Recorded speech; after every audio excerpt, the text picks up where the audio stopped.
Hi everyone, welcome back to this channel JR Mantra. Today I am going to show you how to make home science lesson plan in B.Ed final year.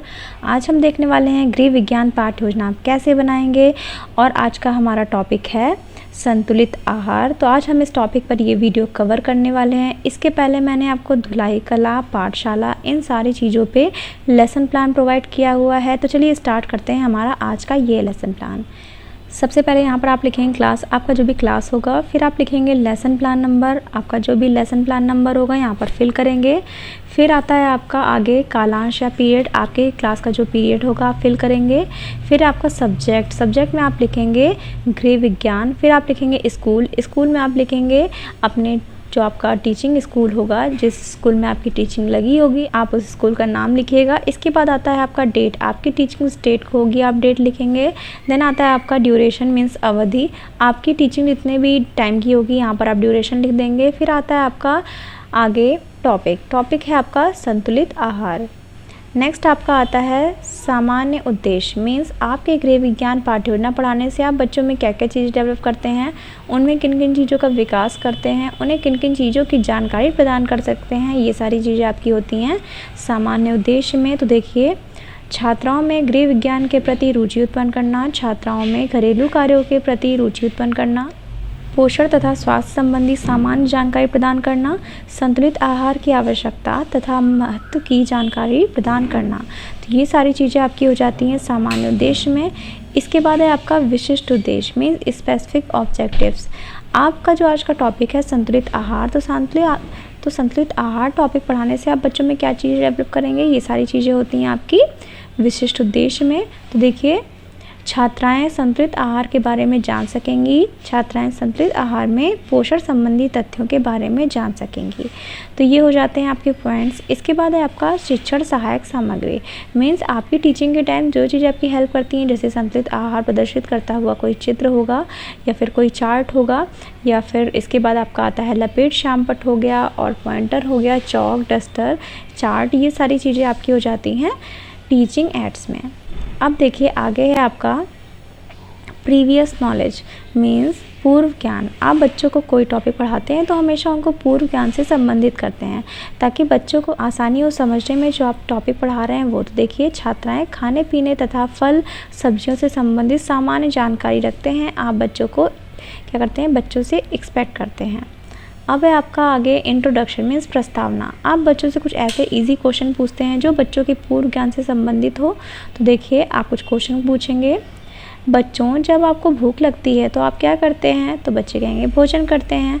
अब आपका question होगा भोजन में आप क्या क्या खाते हैं, तो कोई कहेगा दाल, चावल, रोटी, सब्जी, दूध, अनाज, इस फल। इस तरीके से आप बच्चों का जो भी आंसर होगा आप रिसीव करेंगे।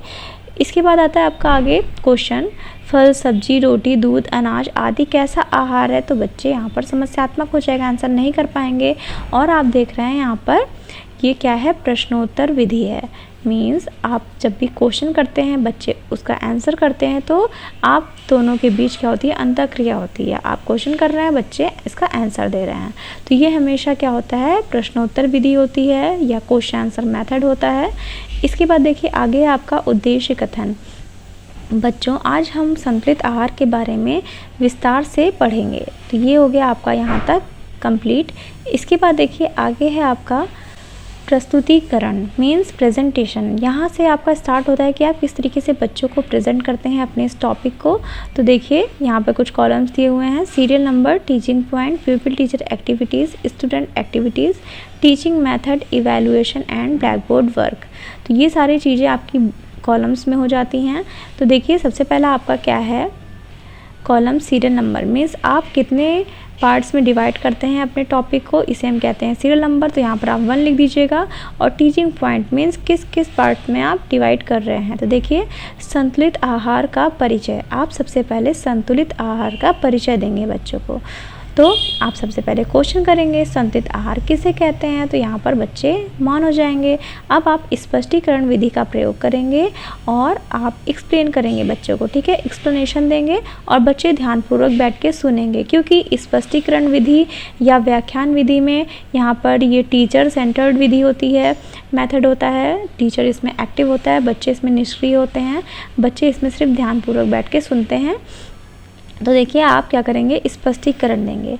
संतुलित आहार वह पदार्थ है जिसके द्वारा ग्रहण किया गया भोजन शरीर में पोषक तत्वों जैसे प्रोटीन, विटामिन, लवण, खनिज, जल, कार्बोहाइड्रेट आदि आवश्यकताओं की पूर्ति करता है, जो हमारे शरीर को सुदृढ़, शक्ति, सुरक्षा और बीमारियों आदि से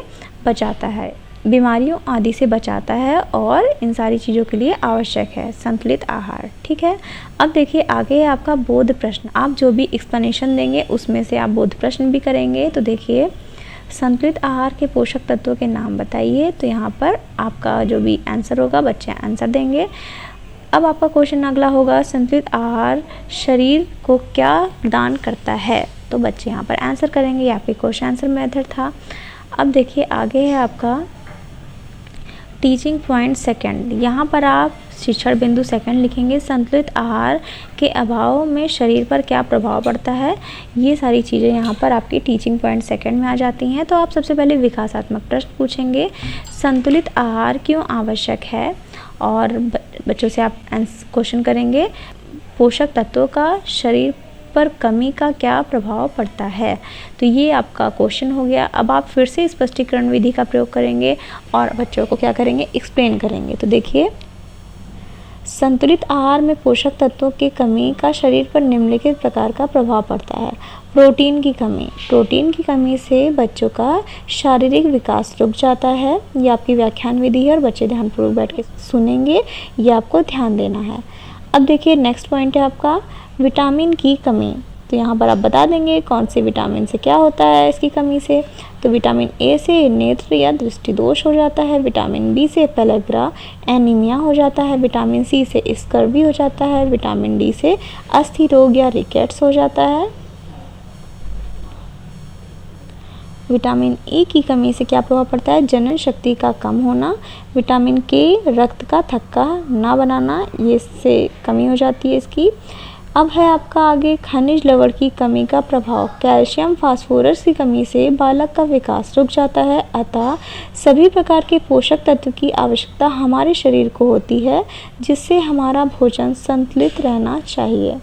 तो ये आपका हो गया एक्सप्लेनेशन, बच्चे ध्यानपूर्वक बैठ के सुनेंगे। और देखिए आगे है आपका बोध प्रश्न। अब आप बच्चों से बोध प्रश्न करेंगे जो भी आप एक्सप्लेन किए हैं उसमें से। तो देखिए, संतुलित आहार का हमारे शरीर पर क्या प्रभाव पड़ता है, प्रोटीन की कमी से क्या होता है, विटामिन की कमी से क्या होता है। प्रश्नोत्तर विधि का प्रयोग आप कर रहे हैं। अब देखिए, जो भी आप इम्पॉर्टेंट पॉइंट्स पढ़ाएंगे वो आप ब्लैक बोर्ड पर लिखते चलेंगे या फिर चार्ट पर बना के ले जाएंगे और बच्चे उसे ध्यानपूर्वक देखेंगे। इसके बाद अपने नोटबुक में आप उनको लिखने के लिए इंस्ट्रक्शन देंगे। तो देखिए, आप ब्लैक बोर्ड वर्क देख लीजिए। संतुलित आहार के तत्व यहाँ पर बताए गए हैं और इसकी कमी भी आप बता दीजिएगा, उसकी कमी से क्या होता है ये बता दीजिएगा ब्लैक बोर्ड पर। अब देखिए है आपका आगे श्यामपट्ट एवं निरीक्षण कार्य। आप बच्चों को नोट करने को बोलेंगे और क्लास में राउंड ला के देखेंगे। नेक्स्ट है आपका पुनरावृत्ति के प्रश्न। अभी तक आपने जितने भी टीचिंग पॉइंट पढ़ाए हैं सभी में से अब आप क्वेश्चन करेंगे और बच्चे इसका आंसर करेंगे। तो ये आपकी पुनरावृत्ति का प्रश्न होता है। आप बच्चों का मूल्यांकन करते हैं कि बच्चों को समझ में आया आपका टॉपिक कि नहीं। तो आप क्वेश्चन करेंगे, संतुलित आहार किसे कहते हैं, संतुलित आहार के पोषक तत्व बताइए, संतुलित आहार की कमी का शरीर पर क्या प्रभाव पड़ता है। तो बच्चे इसका आंसर देंगे और आप प्रश्नोत्तर विधि का प्रयोग कर रहे थे। अब आपका आगे आता है गृह कार्य मीन्स होम असाइनमेंट। आप बच्चों को होमवर्क दे देंगे, संतुलित आहार पर संक्षिप्त टिप्पणी लिखकर ले आएं, विटामिन की कमी से होने वाले रोग का नाम बताइए या लिखिए।